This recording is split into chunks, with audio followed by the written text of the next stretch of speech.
जय मसीह यहाँ सबैलाई प्रभु यीशु ख्रिस्टको नाउँमा फेरि तपाईँहरूको अगाडि परमेश्वरको जीवित वचनलाई लिएर आएको छु। म आशा गर्छु तपाईँहरू सबैजना परमेश्वरको अनुग्रहमा तपाईँहरू सबैजना आशिषित अनि सुरक्षित हुनुहुन्छ। आज म तपाईँलाई दुईवटा कुरा राख्न गइराखेको छु। त्यो दुईवटा कुरा के हुन् त? आउनुहोस् हामी जानेछौँ। हरेक मानिसको जीवनमा बाइबलले एउटा कुरा माग के गरेको छ भने हरेक परमेश्वरको छोराछोरीहरूको लागि, हरेक चेलाहरूको लागि एउटा कुरा बाइबलले माग गरेको छ। त्यो कुरा के हो त? हामी जानेछौँ। बाइबलमा लेखेको एउटै कुरा के छ भने योनाको पुस्तक, सुसमाचार योनाको पुस्तक 15:8 तपाईँले यहाँ हेर्नुभयो भने एउटा मिठो कुरा के छ भने 8मा के लेखेको छ भन्दाखेरि तिमीहरूले धेरै फल फलाएर मेरो चेला हौ भन्ने प्रमाणित गर्यौ भने यसैमा मेरो पिताको महिमा हुनेछ। म दोहोऱ्याउन चाहन्छु, तिमीहरूले धेरै फल फलाएर मेरा चेला हौ भन्ने प्रमाणित गर्यौ भने यसैमा मेरा पिताको महिमा हुनेछ। ख्रिस्ट येशू भन्नुहुन्छ चेलाहरूलाई, तिमीहरूले फल फलायो भने प्रमाण गर। बाइबलले हामीलाई प्रमाण खोजिराखेको छ। तपाईँ र म परमेश्वरको छोरा हौँ भन्ने, तपाईँ ख्रिस्टको चेला हुनुहुन्छ भनेर म आफूले आफूलाई त्यो कुरा भनिराखेको छु भने हामीलाई कुराले होइन, हामीले गरेको बातचितबाट होइन, तर बाइबलले हामीलाई प्रमाण खोजेको छ। तिमी चेला हौ भने तिमीले प्रमाण देखाऊ। अब प्रमाण के त भन्दा तिमीहरूको जीवनमा तिमीहरूले फल फलाउनु आवश्यक छ। तिमीहरूको जीवनमा तिमीहरूले फलवन्त भएर देखाऊ अनि म पत्याउँछु कि तिमीहरू मेरो चेला हौ। आज म तपाईँलाई यो कुराबाट के भन्न चाहन्छु भने सबैको जीवनमा एउटै चाहना छ, फल लागेको।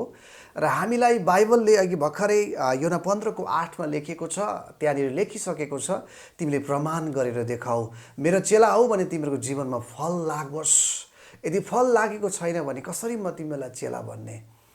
र धेरैले यो विषयमा हामीले प्रचार सुनेका छौँ, धेरैवटा कुरा हामीले सुनिसकेका छौँ। र पनि आज म तपाईँहरूको अगाडि यो कुरा ल्याउँदैछु किनभने धेरैले यो कुरालाई, आज फल्ने कुरालाई स्पिरिचुअल कुरालाई जोडेको छ। म यसमा सहमत छु 100%। आत्मिक कुरालाई पनि यहाँ जोडेको छ। तर म तपाईँलाई यहाँ भन्न चाहन्छु, परमेश्वरको इच्छा, ख्रिस्ट येशूले भन्नु खोज्नुभएको कुरा खालि मलाई लाग्छ आत्मिक कुरा मात्रै होइन, अहिलेको युगमा उहाँको एउटा चाहना, इच्छा आत्मिक जीवन, आत्मिक क्षेत्रहरू सँगसँगै धेरै क्षेत्रहरूमा प्रभु यीशु ख्रिस्ट फल लागेको चाहनुहुन्छ। आज म तपाईँलाई यो बताउन चाहन्छु। र म आज तपाईँलाई यो भन्न आएको छु, को चाहिँ छ र फल बिनाको जिउने? कुनै पनि रुखमा, कुनै पनि फलफुलको बोटमा तपाईँले फल देख्नु भएन भने त्यो राम्रो देखिँदैन। र परमेश्वरको चाहना यही छ, हरेक चेलाहरूको जीवनमा फल फलोस्। र म विश्वास गर्छु तपाईँहरू पनि ख्रिस्ट येशूमा आइसकेपछि तपाईँको चाहना यही छ कि तपाईँहरूले सोचिराख्नु भएको छ, प्रार्थना गरिराख्नु भएको छ, आफ्नो काममा लागिराख्नु भएको छ, तपाईँको दौड, तपाईँको दर्शन त्यही नै छ, म फलवन्त जीवन जिउन चाहन्छु, रित्तो फल बिनाको जीवन म चाहदिनँ, म एउटा चाहिँ खालि बोट मात्रै बस्न चाहदिनँ। हामी हरेकको जीवनमा यही नै चाहना हामीले बोकेर आइराखेको छौँ। तर यो कुरा भएको छैन, कसैमा छ, कसैमा छैन। धेरैको जीवनमा फल तपाईँले देख्नुहुन्छ, धेरैको जीवनमा तपाईँले फल पाउनुहुन्न। तर म तपाईँलाई भनौँ भने म्याक्सिमम तपाईँले पर्सेन्टेजको आधारमा आज हामीले परमेश्वरको छोराछोरीलाई निहाल्ने र उनीहरूलाई चेक जाँच गर्ने हो भने चर्चमा, मण्डलीमा फल लागेको भन्दा फल नलागेको तपाईँले भेटाउनुहुन्छ। र यो मेरो प्रश्न छ, किन हामी यो अहिलेको दिनहरूमा चर्चमा देखिरहेको छौँ? किनभने म आज तपाईँलाई यसको उत्तर बताउन चाहन्छु। किनभने बाइबलमा लेखेको 15:5 योना 15:5 म फेरि तपाईँलाई अलिकति तल अगाडि लान चाहन्छु। दागको बोट म हो, तिमीहरू चाहिँ हाँगाहरू हो। यदि कोही ममा रह्यो भने र कोही ममा रह्यो भने, म त्यसमा रह्यो भने त्यसले धेरै फल फलाउँछ, किनकि मबाट अलग रहेर तिमीहरू केही गर्न सक्दैनौ। यो वचनलाई हामीले बार बार पढिराखेको छौँ। यो वचनलाई हामीले बार बार विभिन्न लिडर्सहरूको मुखबाट, विभिन्न कन्फरेन्सहरूमा, विभिन्न पास्टरहरूले बोल्नुभएको वचनमा र हामी आफ्नो स्थानीय चर्चमा पनि मलाई लाग्छ तपाईँहरूले यो वचन धेरैचोटि सुनिसक्नु भएको छ। तर पनि यो वचन सुन्नु एउटा कुरा हो, तर यो वचन अनुसार जीवन जिउनु अर्को कुरा हो। यो वचन भए तापनि आज हाम्रो जीवनमा फल लागेको मैले देखेको छुइनँ। धेरैको जीवनमा यो कुराहरू पुरा भएको छैन, किनभने उनीहरूले आज बाहिर टाँसिराखेको छन्। उनीहरू आज फल फलाउन चाहना धेरै भित्रबाट चाहना भए तापनि उनीहरूले यो कुरालाई मिस गरिराखेको छ। कसरी चाहिँ ख्रिस्ट बिना फल फल्न सक्छ, कसरी चाहिँ येशू बिना हाम्रो फल फल्न सक्छ। बाइबल 15:5 प्रष्ट लेख्दछ कि ममा तिमीहरू रह भन्छ, ममा तिमीहरू रह भन्छ। यस कारणले गर्दा ममा रहनु भनेको अनि टाँसिनु र गाँसिनुमा फरक छ।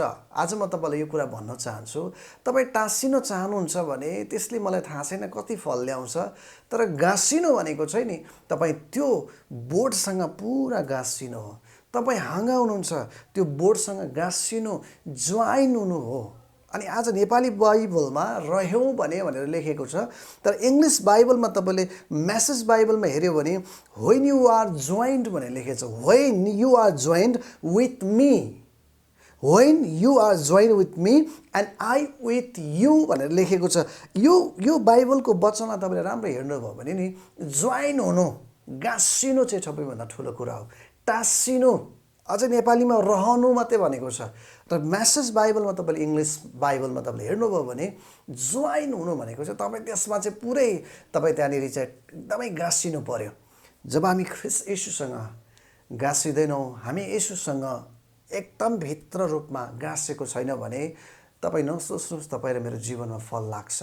तर ख्रिस्ट येशू भन्नुहुन्छ तिमीहरू ममा गाँस, तिमीहरू ममा रह, अनि मात्र तिमीहरूको जीवनमा फल लाग्छ। यस कारणले गर्दाखेरि प्रब्लम यही हो, धेरैको जीवनमा आज फ्रुट्सलाई खोज्ने चलन छ। धेरैको लाइफमा चाहिँ फल फल फल फल फल यी कुरामा लागिरहेको मैले देखेको छु। धेरैले यो कुरा खोज्नु भएको छ, म फल लाग्न चाहन्छु, म फलवन्त हुन चाहन्छु। यो कुरामा हामी पछि लागिरहेको तपाईँ म पाउँछौँ यो कुरालाई। र को चाहँदैन यो? यो हामी सबैजना चाहन्छौँ। तर म आज म तपाईँलाई भन्न चाहन्छु, रुट बिना फ्रुट कसरी हुनसक्छ? यदि तपाईँको जरा पहिला लागेको छैन, तपाईँले सिड हाल्नु भएको छैन, तपाईँले रुट त्यो ठाउँमा माटोमा तपाईँको रुट गाडिएको छैन, कुनै पनि एउटा बिरुवालाई तपाईँले लिनुहोस्, कसरी चाहिँ आज त्यो हुनसक्छ? म तपाईँलाई आज एउटा डेमो दिन चाहन्छु। यसै बिचमा मैले एउटा यहाँनिर चाहिँ इन्डोर प्लान्टलाई लिएको छु। तपाईँले यहाँ देख्नुहुन्छ एक दुईवटा यहाँनिर मेरो घरमा यसको जरा निस्केको रहेछ। अनि यो जरा निस्केको कारणले गर्दाखेरि आस्ते आस्ते बिचबाट मुनिबाट सुक्दै आइराखेको छ।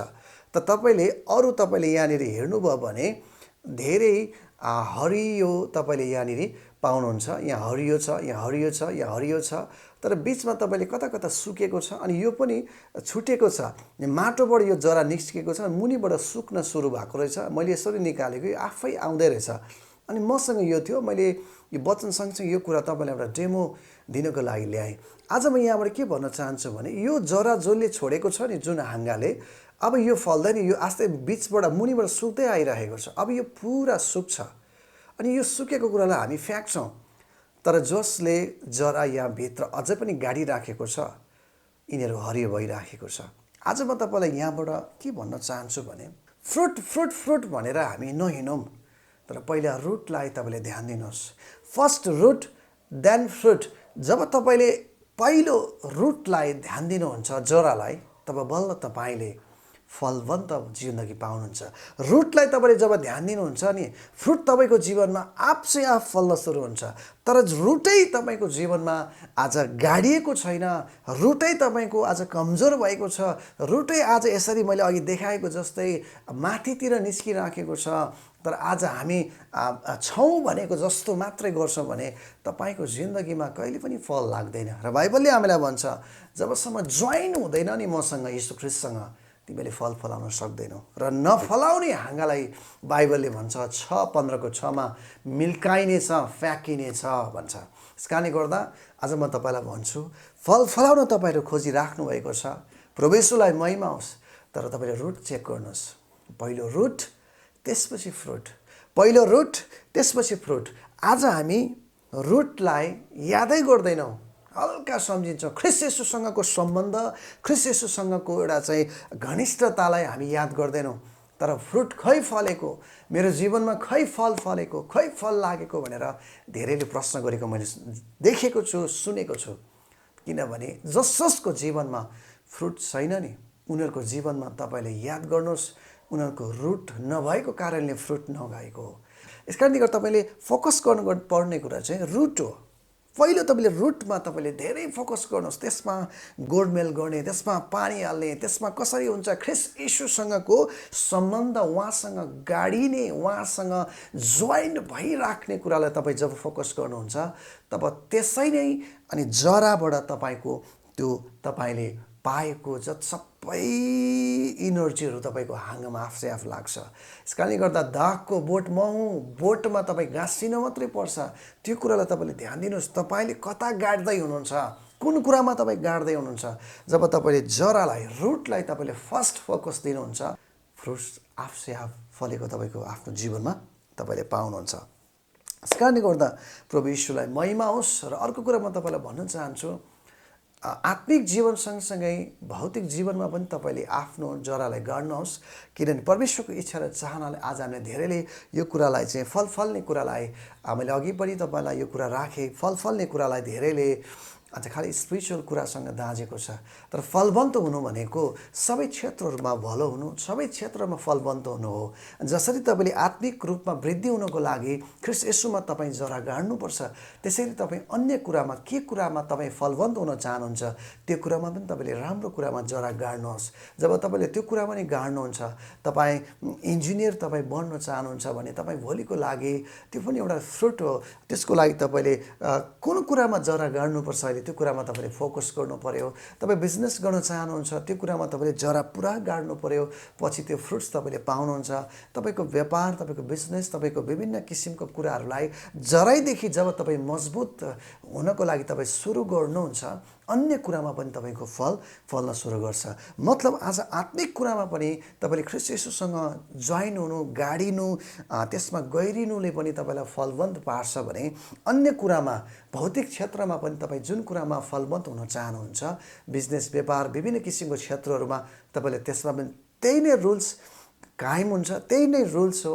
तपाईँले त्यसमा पनि जरा गाडिएर तपाईँ जानुभयो भने त्यता पनि तपाईँको फल्दै गरेको हुन्छ। र ख्रिस्ट येशूको चाहना, परमेश्वरको चाहना हाम्रो जीवनमा आत्मिक मात्र होइन, सबै क्षेत्र, भौतिक, आर्थिक, स्वस्थता, हरेक क्षेत्रमा तपाईँ फलवन्त भएको येशू ख्रिस्ट चाहनुहुन्छ।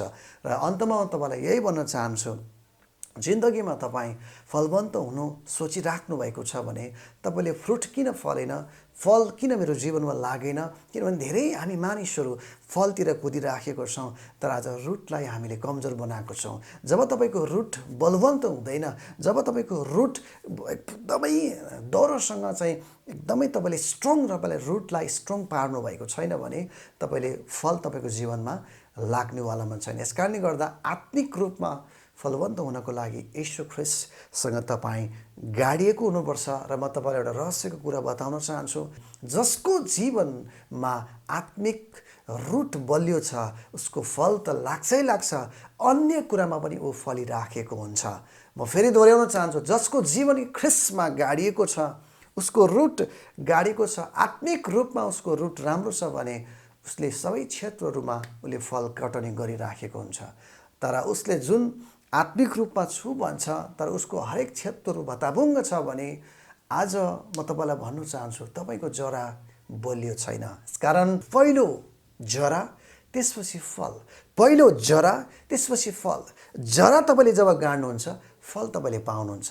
प्रभु येशूलाई महिमा होस्। यो वचनले तपाईँको जीवनमा पक्कै पनि आशिष ल्याउनेछ।